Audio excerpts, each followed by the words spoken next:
What's app پر یہ کئی دن پہلے ایک مضمون میں نے اور پڑھا تھا کہ قیامت آنے میں اتنے سال باقی ہیں، 40 سال باقی ہیں یا 30 سال باقی ہیں، ایسا ایک مضمون میں نے پڑھا تھا، وہ بھی غلط ہے، یہ سب بکواس ہیں۔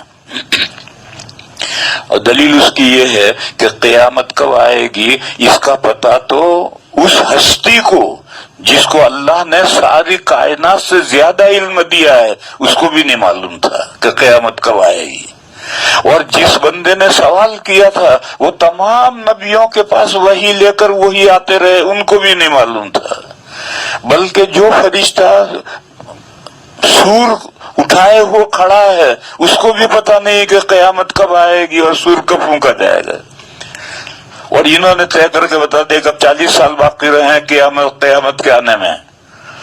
تو اس لیے میرے بھائیوں، قیامت کے تعلق سے زیادہ جذباتی نہیں بننا چاہیے۔ جب بھی قیامت آئے گی آدمی کو اپنے اعمال کے لیے فکر کرنی چاہیے۔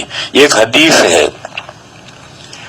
بہت اچھی حدیث ہے، نبی پاک صلی اللہ علیہ وسلم مسجد سے نکل رہے تھے اور ایک بدو یعنی جنگلی وہ دروازے پر ملا، دروازے پر اس نے پوچھا متی الساعہ، قیامت کب آئے گی؟ تو حضور نے اس سے پوچھا ما اعددت لہا، تو نے قیامت کے لیے کیا تیاری کی؟ تو اس نے بہت شاندار جواب دیا، اس نے کہا یا رسول اللہ میرے پاس کچھ زیادہ نمازیں نہیں ہیں، میرے پاس زیادہ روزے نہیں ہیں، مگر مجھے اللہ سے اور اللہ کے رسول سے محبت ہے، بس یہ ایک میرے پاس پونجی ہے اور تو میرے پاس کچھ نہیں۔ تو اس دن حضور نے فرمایا کہ المرء مع من احب، قیامت کے دن آدمی اس کے ساتھ ہوگا جس سے اس کو محبت ہے۔ لہذا میرے بھائیوں، نمازوں کا اہتمام کرو، روزوں کا اہتمام کرو، زکاتوں کا اہتمام کرو، اور اللہ کے رسول صلی اللہ علیہ وسلم سے دل میں محبت کرو۔ یہ اللہ رسول سے جو محبت ہے یہ ہوگی تو اللہ کے احکام کی تعمیل بندہ کرے گا، اللہ کے رسول سے محبت ہوگی تو رسول کے احکام کی تعمیل کرے گا۔ محبت نہیں ہوگی، جھوٹی محبت ہوگی، جیسے کچھ لوگ ہیں جن کے پاس جھوٹی محبت ہے، داڑھی تو ان کی ہے نہیں اور بڑے دعوے کرتے ہیں محبت رسول کے۔ بے محبت رسول ہے تو تیرے چہرے پر داڑھی کیوں نہیں ہے؟ یہ جھوٹی محبت ہے۔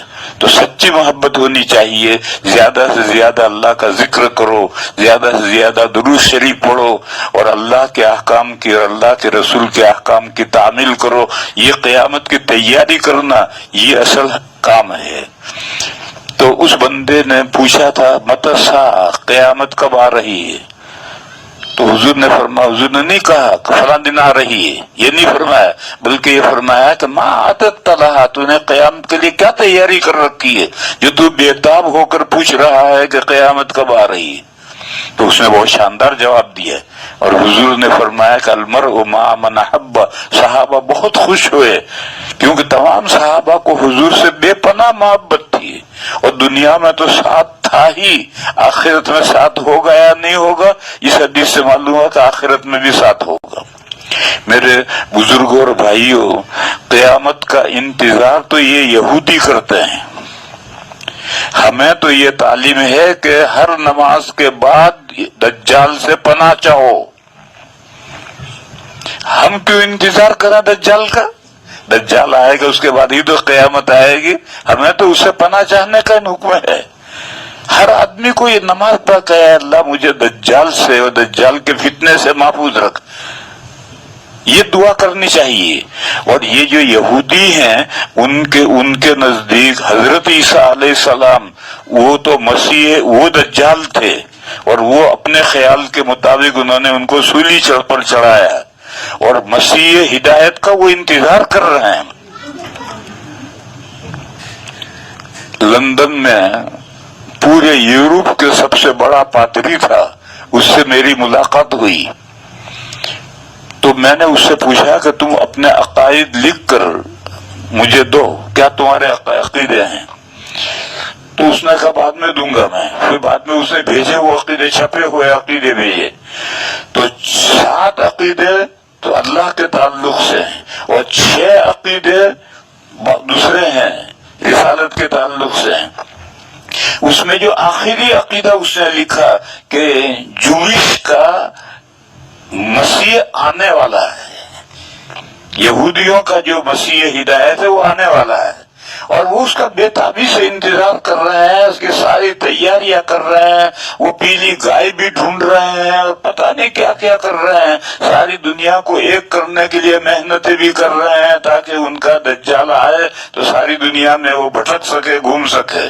ہم کو کیا آفت آئی ہے, کیا مصیبت آئی ہے کہ ہم دجال کے اور قیامت کے انتظار میں کہ مہدی کب آئیں گے اور عیسیٰ علیہ السلام کب آئیں گے. ارے بھائی جو کچھ ہونا ہے وہ وقت پر ہوتا رہے گا. تو اپنی فکر, ہم کو اپنی فکر کرنی ہے, اپنی نمازیں, اپنے روزے, اپنی زکاتیں, اپنا ذکر, اپنی اللہ کے رسول سے محبت, یہ سب چیزیں اپنی فکر کرو, زیادہ ان چیزوں میں مت پڑو.